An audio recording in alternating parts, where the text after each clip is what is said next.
अस्सलाम वालेकुम नाज़रीन, आज की वीडियो में हम बात करेंगे कि जहां पूरा पाकिस्तान पंजाब गश्त के हालिया वाक़या पर एहतजाज कर रहा है, वहीं अदाकारा एमन खान, मनान खान और मुनीब भट्ट की पार्टी की वीडियोस सोशल मीडिया पर वायरल हो रही हैं। मुद्दाहों ने इन वीडियो पर सख्त गुस्से का इजहार किया है। हालिया दिनों में सोशल मीडिया पर एक वीडियो वायरल हो रही है जिसमें अदाकारा एमन खान, मनाल खान और मुनीब भट्ट एक पार्टी में मसरूफ़ हैं। जहां मुल्क भर में एहतजाज जारी है, वहीं इन अदाकारों की पार्टी की वीडियो देखकर मुद्दाहों का रद्द-ए-अमल बहुत शदीद है।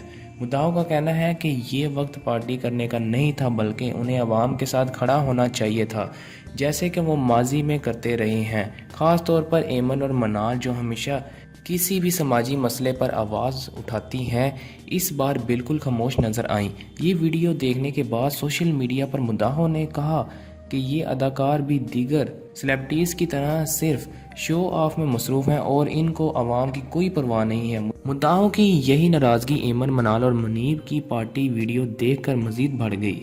अगर आपको हमारी वीडियो पसंद आई हो तो इसे लाइक करें और मज़ीद अपडेट्स के लिए हमारे चैनल को सब्सक्राइब करें ताकि आपको हमारी हर नई वीडियो बर वक्त मिल सके।